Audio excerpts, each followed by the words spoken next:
سام تخاتل تريجن رايز كملهم أمنا لهم عند فيديو نمبر كم زي عند إلكترونيكس ويدما فرنيتشر جل كتاعتهم كلهم أو دحين حجت نبرة سدوه كسيلكم دما تخاف لنا زبل أمارات هيبهم يفلتروا يا رجت أني كون كلهم إذن جرزي سلام تايمكم عينت نجار أوفرز جبرهم دلو نعنا انتي تأمنا قدأتك على ودي زبل أبز فيديو ذكرينا كسعمود أثام مدام سايت إنهم سنة مكتة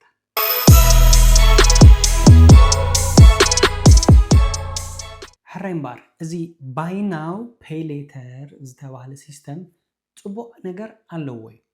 إزي buy now pay later مالت انتي مالتي نزبل زخونت أو زخون عين الدكان عاديها نتي كفليت ومسجيزي كتماقلو مزفق على الكايو نعبنت أبحد فرنيتشر تأتمو صالون تجزء من البعض واقع نايت صالون كل تشحن $500 كهون خل نزل كل تشحن $500 ناب 10 تغلطه نقول كلنا أستاد كل تام إيدين $800 يمت حكي دحن ولا بخل تام إيدين 10 نحسبه تاكس زهون نقدر يأتينا مالتي سلازي انتي قبر مالتي توم فرنيتشر وين إلكترونيكس تبلنا نزل كفليت زي أبكن بحسب كل تشحن $500 تخفلهم ناتخفليت ورحاوي payment تقبروا الكامو بكلتايميتنا $10 نداقبركا نعستات 10 تغلطة ورح دتعنه كفليت يفكروا الكمالي أبزن زبلنا 10 تغلطة أوارح كتكافلو يقبع كامالتي حرين بار بزعبه بلج أتاتو كنرينا سلازي ازي payment method ويدما زي سيستم زي انتهي بلج ألونا عناس انتهي قطع ما يخيل زبل أبربعة نتقطات كفافيلنا كنرينا قدامي طقمي نتزدل خيا نبرت صالون دلينا لنا نتصالون على علكا مخطراي من الوقت افتك زيتي اتكفليت ناب 10 تغلطه مستمقله $210 كفر كله خي خولي هون تزي كوين دما نت نبرت صقيلكا حسكا تخيل شعود دحر ورح يوم كفل زبلوها سلازي ازي حدا ادفانتيج كالاي ادفانتيج دما اتي كفليت ورحاوي زفل بلاس اتكفليت كا وحدي $210 طراي سلازي مستباجتكا كخيد يخيل اتصال سايد ما زبزحو فرنيتشرات كمون عند إلكترونيكس نزل كفلت زي بزي زخونة انترست يمدفقوا لك سلازي انترست زي مهلاو ادفانتيج مالتي اتناي موداتا نتب دما كريديت سكور كا ولا كوا تحوت انتخونه ويدما حما كريديت سكور ندحر هاليكا بزي قدس نتنبرات تكهبو خازلو تخولو ازيلو علي مالتي سلازي تصبو ناي جنزب ممحدار كألت انتد علنا خوينو زي باي ناو pay later زبل سيستم advantage علو مالي تصبو خوينو رغيبه يلو قدلتات كألو ودو نزبل ألو وو أبزيهم بزوح سوات تقام أب شجر زعاتو اتقدامي نطوي كفلت انتد عملتك late payment زبهال نقرالو سلازي دونجي هانا يزخفلك انتاي قبرو خلو تنكلت $210 دبلنين كلتان 20 ወይ 30 ካውን ላዕሊ ክኾን ይኽእል ካላይ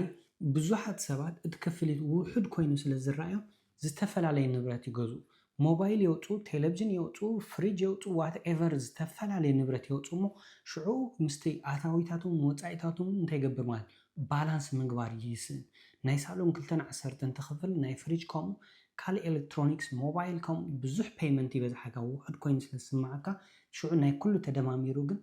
ኣታዊታትካ ወፃኢታትካ እንታይ ይኾን ማለት ባላንስ ምግባር ይስን ሰሃሃ ኣፍተ ፔይመንት ንድሕሪት ተርፍ ማለት እቲ ኣብ ፔይመንት ንድሕሪት ምትራፍ ድማ እንታይ ይስዓብን ኢልና ሌት ፔይመንት ፊ ይበሃል ኣሎ ስለዚ ኣብ ኩሉ ሌት ፔይመንት ፊ እንድሕር ከፊልካ ድማ ዝገደደ ኣብ ካልእ ዕዳን ተኣቱለኻ ማለት እዩ ካልእ ዲስኣድቫንቴጅ እንታይ ኣለዎ ወይ ድማ ኣሉታዊ ሳዕቤን እንታይ ኣለዎ እንተዳኢልና ከምቲ ኣብ ክሬዲት ካርድ ጌርካ ንብረት ምስ ገዛእኻ ብቐሊሉ ክትመልሶ ትኽእል ከምኡ ክኸውን ኣይክእልን ምክንያቱ ዝኸፈልካ ገንዘብ ስለዘየለ ብዙሕ ስቴፕስ ክትሓልፍ ኢኻ ነቲ ንብረት ክትመልሶ ምስ ትደሊ ማለት ስለዚ ኣቐዲምካ ቅድሚ ነቲ ንብረት ምግዛእካ ብጥንቃቐ ርኢኻ ኣማሪፅካ ኣመዛዚንካ ኩሉ ኣብ ግምት የእቲኻ ክትውስን ኣለካ ማለት እዩ ስለዚ እዚ ባይ ናው ፔይ ሌተር ዝብል ሲስተም እዚ ኣዝዩ ቀሊልን ደስ ዝብልን ክኾን ይኽእል ኸውን ምክንያቱ ዝኾነ ተውፅኦ ገንዘብ ስለዘየለ ማለት እዩ ግን ኣጠቃቅሙ እንተደኣ ደይፈሊጥካዮ ሕማም ርእሲ ዝኾነካ ገለገለ ሰባት ነዚ ባይ ናው ፔይ ሌተር ዝብል ሲስተም ምስ ክሬዲት ካርድ ከወዳድሩ ይረኣዩ እዚ ግን ጠቅላላ ጌጋ እዩ ምክንያቱ ክሬዲት ካርድ ናቱ ዝኸኣለ ሲስተም ኣለዎ እንድሕር ዝኾነ ንብረት ብክሬዲት ካርድ ጌርካ ገዚእካዮ ንዓኻ ክሬዲት ስኮርካ ሓፍ የብለልካ ኣሎ ኣብ ጊዜውን ሰዓቱን ፔይመንትኻ ክትከፍል ክሳብ ዝኽኣልካ ማለት እዩ እዚ ባይ ናው ፔይ ሌተር ዝበሃል ሲስተም ግን ምስ ክሬዲትካ ዘተኣሳሰር ነገር የብሉን ወርሓዊ ገንዘብ ክትከፍሎ ዘለካ ኣለካ ነቲ ገንዘብ ድማ ናብ ዝተፈላለየ ናብ ባንክ ወይ ድማ ናብ ከለቅሑ ዝኽእሉ ካምፓኒታት ኢኻ ትኸፍሎ ዘለኻ እምበር ምስ ክሬዲት ስኮር ወይ ምስ ክሬዲት ሂስትሪኻ ዘተኣሳስር